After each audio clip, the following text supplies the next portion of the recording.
2 powerful sessions मिल गए अब आपने को, तो रही सही कसर वो जो थर्सडे हॉलीडे की थी पूरी हो गई फ्राइडे को भी अच्छे मूव्स, ट्यूसडे को भी अच्छे मूव्स। अभी क्या, लेकिन ये दिल मांगे मोर लग रहा है कि और गेंस अभी सिस्टम में है, अभी और तेजी तूल पकड़ सकती है, अभी अनफिनिश्ड बिजनेस है on the way up side. Good morning Ashish, good morning Veeru. देखिए दिल मांगे मोर तो हमेशा रहेगा, तो दे देते हैं मोर यार। बैंक निफ्टी पे ऑल टाइम हाई लगवा देते हैं, चलिए ठीक है। अच्छा देखिए क्या है ना, अब कल भी हमने बैंक निफ्टी बात की थी कि बहुत पॉजिटिव। अच्छा कल का निफ्टी का चार्ट रखिए जरा स्क्रीन पर, इसकी फोटो ले लीजिए एक बार। 500 पॉइंट, 500.00 मतलब क्या समीकरण बैठा है, 500.00 मतलब एक पूरा 500 का नोट आपको एग्जैक्टली कल मार्केट ने दिया। देखिए हमारी बात क्या हुई थी, मार्केट में गेन से ज़्यादा ज़रूरी पता है क्या है, टेक्सचर मार्केट का। और मार्केट में टेक्सचर और मार्केट किस तरीके से रिएक्ट कर रहा है न्यूज़ पर, आई थिंक सबसे ज़्यादा ज़रूरी है। जो हमारी कल बात हुई थी वो बात ये हुई थी कि अब मार्केट डोमेस्टिक क्यूज़ पर फाइनली फोकस कर सकता है, ठीक है। और अब घरेलू क्यूज़ को इज्जत मिलेगी जो मिलनी चाहिए थी अब तक। प्रॉब्लम क्या थी, वहाँ पे वो ट्रम्प चाचा नाराज थे तो वो इज्जत मिल नहीं पाती थी हमारे क्यूज़ को। कल की रैली का सबसे बड़ा फैक्टर पता क्या था, HDFC बैंक। कल याद होगा हमने बिग स्टॉक्स में बात की थी HDFC बैंक, पहला स्टॉक वही था, पहले भी बात हुई थी HDFC बैंक की, लगातार बात हुई थी इस चैनल पर।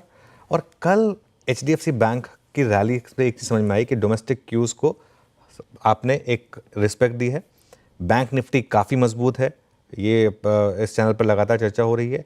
निफ्टी भले ही नए हाई पे ना पहुंचे, लेकिन बैंक निफ्टी तैयारी कर रहा है। निफ्टी ये ना पहुंचे ये हो सकता है, लेकिन बैंक निफ्टी नया हाई लगाने की तैयारी कर रहा है, ये मेरा एक व्यू है।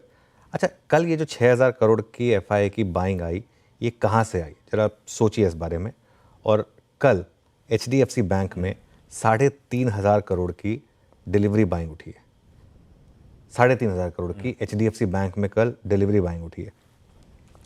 मुझे याद नहीं कि लास्ट टाइम इतनी बड़ी FII की डिलीवरी बाइंग, मैं अज्यूम कर रहा हूँ कि इसमें काफ़ी कुछ FII होंगे क्योंकि ज़्यादातर होल्डिंग FIIs की है तो ऑब्वियसली, लेकिन आखिरी बार इतनी बड़ी डिलीवरी बाइंग HDFC बैंक में कब आई मुझे याद नहीं है।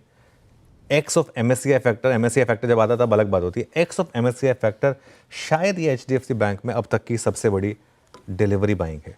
और 3500 करोड़, इवन ICICI बैंक में भी 1500 करोड़ के करीब की डिलीवरी बाइंग उठी है। तो इन दो स्टॉक्स को अगर कम्बाइन करते हैं तो 5000 करोड़। मैं अज्यूम कर रहा हूँ कि इस 5000 करोड़ में से करीब करीब 3-3.5 करोड़ FII का फैक्टर रहा होगा।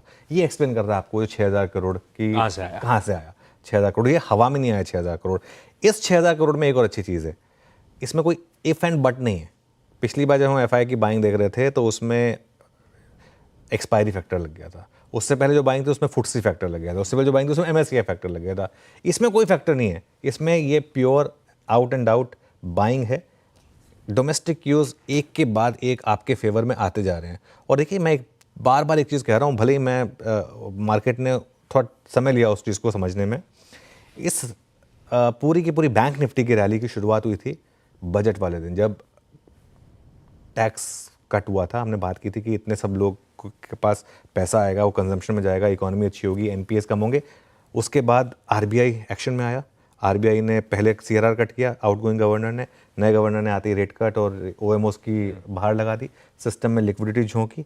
इतना सब होने के बाद 2 और मैक्रो तोहफे मिले हैं आपको कल। रिटेल महंगाई, अच्छा रिटेल महंगाई पूरी तरह से कंट्रोल में है और अब तो क्रूड भी नीचे है। गवर्नर साहब ने उस दिन भी कहा था कि अब इन्फ्लेशन तो अब हमारी शायद प्रॉब्लम ना भी रहे, एक बड़ा फैक्टर है ये। और मानसून, बम्पर मानसून की हम तैयारी कर रहे हैं, इतनी गर्मी चल रही है, थैंकफुली मानसून अगर नॉर्मल होगा तो बहुत अच्छा होगा। और अब हमारे फूफा जी भी मान गए हैं तो वो भी कुछ ज़्यादा प्रॉब्लम नहीं कर रहे हैं। बस यही है कि वो फूफा जी कब दोबारा नाराज़ हो जाएंगे ये किसी को नहीं पता, लेकिन जो भी है आई थिंक इस बार उनकी नाराज़गी से भी शायद मार्केट इतना ना वो परेशान हो, लेकिन कुल मिलाकर क्यूज़ काफ़ी अच्छे हैं। बिल्कुल सही, इन सब चीज़ों पे आएंगे आगे डिटेल में और चर्चा करेंगे। हाँ, मैक्रो समीकरण भी, चाहे वो इन्फ्लेशन का प्रिंट हो, चाहे बढ़िया मानसून के स्काईमेट के बाद IMD के अपडेट्स हो, सब अपने फेवर में जाते हुए। और हाँ, कल के बिग स्टॉक्स, कल क्या चर्चा हुई थी, HDFC बैंक, मदरसन सुमी, सोना, BLW और मेरे ख्याल से वो मैक्रोटेक डेवलपर्स कल छाए हुए थे। कुछ देर बाद आज के बिग स्टॉक्स भी, सब डिस्कशंस में आएंगे, लेकिन पहले वेडनेसडे के शो की शुरुआत हेडलाइंस के साथ। हर सुबह की करें शानदार शुरुआत, सबसे सॉलिड रिसर्च, सटीक सलाह, बेहतरीन ट्रेडिंग आइडियाज, और साथ में मुनाफे वाली रणनीति। कीजिए मुनाफे की तैयारी हमारे साथ। देखिए CNBC आवाज मोतीलाल ओसवाल स्टूडियो से लाइव।